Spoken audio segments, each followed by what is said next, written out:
Bonjour à tous, aujourd'hui je vais vous expliquer comment utiliser votre compte Gmail pour faire du mailing de prospection ou cold emailing dans le jargon du gros hacking. Alors pour cela j'utilise un outil qui s'appelle Yet Another Mail Merge que vous voyez ici dans la barre des URL, qui est en fait un outil qui se plug sur votre compte Gmail et qui sert en fait de solution d'envoi de vos mailings. Alors pour cela, bien sûr, vous avez besoin d'un compte Gmail, mais également, et ça c'est probablement le plus important, d'un fichier de prospects qualifiés qu'il vous faudra au préalable, bien sûr, travailler sur Google Sheet. Google Sheet, pourquoi? Tout simplement parce que Yet Another Mail Merge dispose d'un module complémentaire sur cet outil qu'il vous faudra bien sûr installer et qui vous servira ensuite d'outil de diffusion de l'email. Donc, je vous invite bien évidemment à qualifier au maximum votre fichier de prospection avec un maximum d'informations, notamment nom et prénom, ça c'est le minimum, mais également pourquoi pas le poste occupé au sein de la société, le nom de la compagnie et bien sûr les emails directement ciblés pour que YAM puisse travailler et envoyer vos emails. Donc une fois que tout cela, ou en tout cas que votre fichier de prospection est qualifié, il vous faudra ensuite travailler votre mail directement dans les brouillons de Gmail.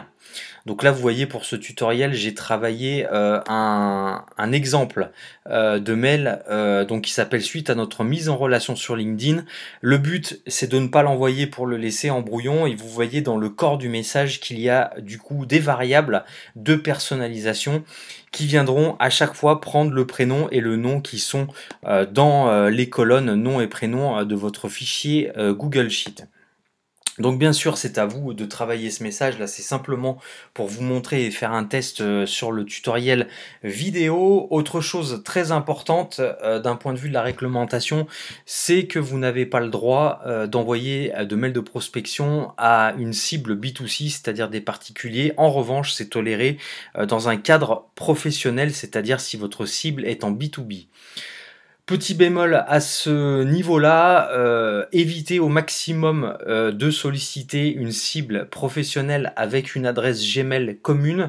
Le mieux, c'est bien sûr d'utiliser une adresse mail professionnelle, et Gmail fonctionne comme Outlook ou Mail sur Mac, c'est-à-dire que vous avez la possibilité de paramétrer votre email professionnel directement sur Gmail, ce qui fait que les emails seront envoyés depuis votre adresse pro et non pas votre adresse Gmail. Donc ça, c'est plutôt une bonne chose.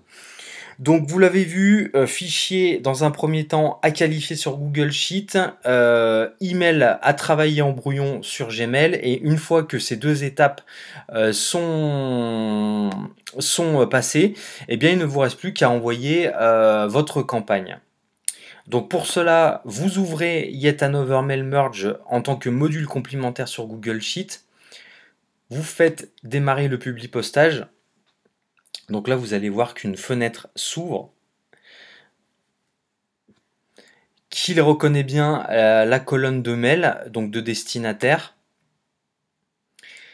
L'avantage, c'est que YAM, donc Yet Another Mail Merge, est gratuit à raison de 50 courriels par jour. Par contre, si vous avez des bases un peu plus conséquentes et que vous voulez vraiment industrialiser le processus, vous pouvez passer en plan individuel, et vous voyez, c'est très peu cher. C'est 24 $ à l'année pour envoyer 400 courriels par jour, et vous avez aussi la possibilité d'avoir accès à des fonctionnalités un peu plus avancées, comme notamment la programmation et le redatage de vos campagnes à des jours et des horaires très précis. En l'occurrence, moi j'utilise pour mon compte en tout cas vraiment de manière gratuite. Bien sûr, il vous faudra mettre un nom d'expéditeur, choisir votre brouillon, donc vous voyez qu'il reconnaît très bien le brouillon que je vous ai montré auparavant. Laissez cocher la case suivre les courriels ouverts, cliquer ou rejeter, je vous montrerai pourquoi. Et puis bien sûr, privilégier l'envoi via une adresse professionnelle, ça c'est la base. Donc une fois que vous avez bien pris en compte tous les paramètres de votre envoi, il ne vous reste plus qu'à envoyer les courriels. Et là, vous allez voir que le YAM travaille pour vous. En l'occurrence, moi j'avais 4 destinataires, c'est vraiment pour vous faire une démo.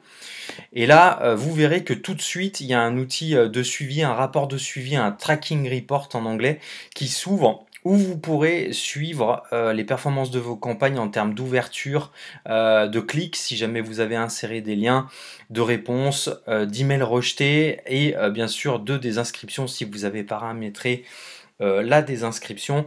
Et tout ça vous servira à quoi?